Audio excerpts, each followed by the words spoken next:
ناظرین آپ کو بتائیں کہ ملک میں پانی کا بحران اب شدت اختیار کر گیا ہے، لیکن حکومتی ترجیحات ہی کچھ اور ہیں۔ پاکستان میں فیکس پانی کی دستیابی 1000 مکعب میٹر سے بھی کم ہو چکی ہے۔ آپ کو بتائیں کہ پاکستان باقاعدہ طور پر پانی کا متاثرہ ترین ملک قرار دیا جا چکا ہے، اور اس کے ساتھ ساتھ نیشنل واٹر پالیسی 2018 کے 6 سال بعد بھی اس پر مؤثر عمل درآمد نہیں ہو سکا ہے، جس سے پانی کے بحران میں شدت آنے کا خدشہ اور بھی بڑھ گیا ہے۔ مزید اس پر بات کرنے کے لیے ہمیں جوائن کی نمائندہ خصوصی اسلام آباد ریاض الحق نے۔ ریاض، سب سے پہلے ہمیں یہ بتائیں کہ پاکستان پانی کی قلت کے خطرناک زون میں داخل ہو چکا ہے؟ جی بہت شکریہ فرزانہ، بالکل شاید ہم خطرناک ترین زون میں شامل ہو چکے ہیں اور ہمیں احساس ہی نہیں ہے۔ اور جب ہم بات کرتے ہیں کہ پر کیپیٹا اینول واٹر جو بنتا ہے وہ تقریباً کیوبک میٹر کے حوالے سے جو آپ نے بتایا کہ آفیشیل جو ڈاکومنٹس بتاتے ہیں وہ 1000 سے کم ہے، یعنی سالانہ جو مکعب میٹر جو پانی کی جو لیول ہے وہ تقریباً ہر بندے کے لیے جو اویلیبل ہونا چاہیے اس حوالے سے تقریباً 1000 کے قریب بتایا جا رہا ہے۔ لیکن دلچسپ بات یہ ہے کہ اس سارے معاملے میں یہ جو فگرز ہیں یہ ہیں 2009 میں یہ 1500 تھے اور تقریباً 2021 میں 1017 کے قریب تھے، اور کہا جا رہا تھا کہ یہ تقریباً 2025 میں، کیونکہ گورنمنٹ کے پاس اس وقت کرنٹ فگرز نہیں ہیں، یہ مطلب 2-3 سال پرانے فگرز ہیں، تو کرنٹلی اس وقت 450-500 کے قریب ہم جو ہے جو انتہائی خطرناک ترین ہو جاتا ہے۔ ہم دنیا میں 5ویں جو ہے وہ ملک کنسیڈر کر دیے گئے ہیں جو واٹر اسکارسٹی کے حوالے سے ہم انتہائی ڈینجر زون میں ہیں، اور اس کا احساس تو ہمیں شاید ہمیں پتہ نہیں کب ہوگا یا نہیں ہوگا، لیکن آج کل پانی کا اور کینالز کا بڑا ذکر بھی ہو رہا ہے۔ تو اس کے حوالے سے حال ہی میں جو ہے وہ تقریباً کچھ دن پہلے پبلک اکاؤنٹس کمیٹی میں کچھ ڈیٹیلز شیئر کی گئی تھیں، اس کے بعد کچھ اور ڈیٹیلز ہم نے بھی معلومات حاصل کی، اور جو معلومات تھی وہ حیران کن تھی۔ مثال کے طور پر آڈیٹر جنرل آف پاکستان نے 2 پیجز کا پاکستان کا واٹر جو سچویشن ہے اس کے حوالے سے ایک اوور ویو پیش کیا، وہ انتہائی پریشان کن ہے، اور اس کے مطابق کہا گیا کہ تقریباً 2018 میں نیشنل واٹر پالیسی کا پلان جو ہے وہ مرتب کرنے کی منظوری دی گئی کہ نیشنل واٹر پالیسی بنائی جائے گی، جس میں تمام صوبے، تمام سٹیک ہولڈر مل کے ایک پالیسی بنائیں گے اور اس کے بعد آگے بڑھیں گے۔ 2018 اور اب 2024 ختم ہو چکا ہے، 25 سٹارٹ ہو چکا ہے، تو تقریباً آپ اندازہ لگائیں کہ 7واں سال چل رہا ہے، ابھی تک اس کے حوالے سے کوئی پیش رفت نہیں ہوئی۔ یہ انتہائی افسوسناک اور حیران کن بات ہے کہ 2018 میں آپ نے ایک پالیسی بنائی، نیشنل واٹر پالیسی پر عمل درآمد کیوں نہیں ہو سکا ہے؟ کیا موقف پیش کیا جا رہا ہے ان کی جانب سے؟ دیکھیں، موقف تو ہر دفعہ جب ٹارگیٹس میٹ نہیں کیے جاتے ہیں یا کسی پالیسی پہ عمل نہیں ہوتا تو مختلف ہینے بہانے جو ہے وہ بنائے جاتے ہیں۔ پچھلے جب 18 میں یہ فیصلہ ہوا، اس کے بعد 19 تو سال جو حکومت کی تیاری میں گزر گیا، تحریک انصاف کی حکومت تھی، 20 میں کرونا سٹارٹ ہو گیا، اور 21 کے آخر تک جا کے اگست سپٹمبر میں کرونا کے بعد چیزیں اور راستے کھلے۔ جب سپٹمبر اکتوبر ہو گیا اس کے بعد حکومت کے لیے مشکلات بننی شروع ہو گئیں، اور اگلے سال اپریل میں حکومت ہی ختم ہو گئی۔ اس کے بعد 2022 سے ہم دیکھ رہے ہیں کہ شہباز شریف صاحب کی پہلے پی ڈی ایم کی حکومت، کچھ انٹرم سیٹ اپ آیا کاکڑ صاحب کا، اور اب یہ والا سیٹ اپ پچھلے 1 سال سے 1.25 سال سے یہاں موجود ہے۔ لیکن ہم یہ دیکھ رہے ہیں کہ پانی کے حوالے سے ترجیحات جو ہیں وہ کچھ زیادہ نہیں ہیں۔ پبلک اکاؤنٹس کمیٹی میں ہم نے یہ دیکھا کہ جب یہ سارے ڈاکومنٹس اور ڈیٹیلز شیئر کی گئیں تو میں نے دیکھا کہ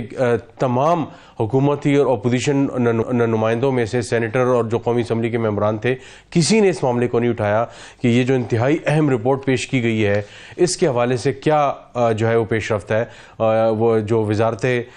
جو آبی وسائل ہے وہ اس پہ بات کرے۔ وزارت آبی وسائل اپنے مسائل میں جو ہے وہ گھرا ہوا ہے۔ اب آپ کو میں بتاؤں، حیران کن طور پہ پاکستان میں اس وقت 7 بڑے پانی کے جو پروجیکٹس ہیں وہ چل رہے ہیں، جس میں دیا میر بادشاہ ڈیم، جس میں داسو ڈیم، مومن ڈیم، T5 کا ایک پروجیکٹ ہے، پھر اس کے بعد KTDP ایک پروجیکٹ ہے کیرتھر وغیرہ کے حوالے کی مقام پہ، پھر NGDP ایک پروجیکٹ ہے۔ ان تمام کے حوالے سے بڑے حیران کن جو ہے وہ ڈیٹیلز جو ہے وہ پیش کی گئی، اور یہ تقریباً 6-7 ماہ پرانی ڈیٹیلز ہیں۔ اس میں کہا گیا کہ پلاننگ جو ہے ان جو داسو ہے اس کی 40% کمپلیٹ ہوئی ہے، جو دیا میر بادشاہ ہے اس کی 55%، مومن ڈیم کی 90%، اسی طرح ایکچول اگر بات کی جائے گراؤنڈ پہ کیا کام اب تک ہوا ہے تو دیام میر بادشاہ کی 15% اب تک کام مکمل ہوا ہے. اچھا. اور جو داسو پروجیکٹ ہے وہ تقریباً 21%, محمد ڈیم 33%, T5 28%, NGDP 49%, K4 46%. تو آپ اس سے اندازہ لگائیں. اور اگر فائنینشل کی طرف جائیں ریاض کیا وجہ ہے آخر پانی کے ذخائر کے لیے جو عملی اقدامات ہونے چاہیے وہ ہمیں صرف جو ہے وہ 85% ہے ایک جو پروجیکٹ ہے. اور اس سے اندازہ لگائیں کہ ہماری ترجیحات کیا ہیں. پھر پی ایس سی میں پوری تفصیل سے اس پہ بحث ہوئی اور ایک بات صرف ایک رکن نے یہ کی کہ جناب جتنے آپ کے پروجیکٹ ہیں جو سلیم مانڈوی والا تھے پاکستان پیپلز پارٹی کے, ان کا آپ نے تو ایک بھی پروجیکٹ مکمل نہیں کیا, تو آپ کی کون سی پرفارمنس ہے جو آپ یہاں پہ آئے ہیں اور آڈٹ پیراز ڈسکس ہو رہے ہیں جس پہ ظاہر ہے وزارت کے پاس کو کسی قسم کا کوئی جواب نہیں تھا. لیکن افسوس کے ساتھ کہنا پڑتا ہے کہ یہ سارے پاکستان کے لائف لائن ہے یہ سارے پروجیکٹ. K4 کراچی اور سندھ کے حوالے سے بڑے امپورٹنٹ ہے. اس کے علاوہ دیاب میر بادشاہ ڈیم, پھر داسو کا جو پروجیکٹ ہے یہ پورے پاکستان کے لیے انتہائی امپورٹنٹ ہے. لیکن یہاں پہ جب ریاض یہی بات تو سمجھ میں نہیں آ رہی ہے, کیا وجہ ہے کہ پانی کے ذخائر کے لیے جو عملی اقدامات ہونے چاہیے وہ صرف کاغذوں تک ہی محدود ہیں؟ کیا وجہ ہے اس کی, جبکہ آن گراؤنڈ دیکھا جائے تو حقائق کچھ اور دکھائی دیتے ہیں؟ دیکھیں اس کی بنیادی وجہ یہ ہے کہ کچھ چیزیں جب ڈسکس ہوتی ہیں اور چیزیں باہر آتی ہیں تو ہمیں ڈیٹیلز پتہ چلتی ہیں. مثال کے طور پر جتنے یہ پروجیکٹس ہیں ساتھ کے ساتھ یہ پروجیکٹ ساتھ کے ساتھ پاکستان کے نیشنل لیول کے بڑے پروجیکٹس ہیں. یہ ایسا نہیں ہے کہ کسی ایک صوبے کے لیے یا کسی علاقے کے لیے ہے, یہ ساتھ کے ساتھ پاکستان کی لائف لائن سمجھے جا سکتے ہیں. اور آپ اندازہ لگائیں کہ یہ سارے کے سارے پروجیکٹس جو ہیں یہ انکشاف ہوا ہے کہ یہ سب کے سب جو ہیں زمین کی خرید و فروخت کے حوالے سے ان کے مسائل چل رہے ہیں. مثال کے طور پر جو داسو ڈیم ہے وہاں پہ تعمیر کا کام جب کچھ عرصے بعد شروع ہونے لگتا ہے تو پتہ چلتا ہے مقامی لوگ پہاڑوں پہ چڑھ جاتے ہیں اور وہ کہتے ہیں یہ ہماری زمین ہے. دو مرتبہ ان کو پیمنٹس ہو چکی ہیں, لیکن اس کے باوجود اس کی بنیادی وجہ یہ ہے کہ پاکستان کے پاس ہمارے پاس لینڈ منصوبوں کی تکمیل سے جو فوائد حاصل ہونے ہیں وہ اس سے لا علم ہے کہ اس طرح کے جو ہے وہ ہیلے بہانے کیے جاتے ہیں. دیکھیں اس کی کئی وجوہات ہیں. مثال کے طور پر سب سے بڑی افسوسناک بات یہ ہے کہ تقریباً جتنے بھی پروجیکٹس ہیں یہ اپنی اصل جو ان کی کاسٹ تھی, مثال کے طور پر 10 ارب میں جو ہے وہ داسو پروجیکٹ نے مکمل ہونا تھا وہ 36 ارب تک پہنچ چکا ہے, لیکن ابھی تک وہ آپ کو میں نے پرسنٹیج بتائی 15 سے 20% اس کا کمپلیشن ریٹ ہے. تو آپ اس سے اندازہ لگائیں کہ اس کی بنیادی وجہ یہ ہے کہ بہت سے بیوروکریٹس اور بدقسمتی سے کہنا پڑے گا بہت سے پولیٹیشنز بھی اس میں انوالو رہتے ہیں. یہ چیز ڈریگ آن کرے, یہ جتنی ڈریگ آن کرے گی اتنی ہی جو ہے وہ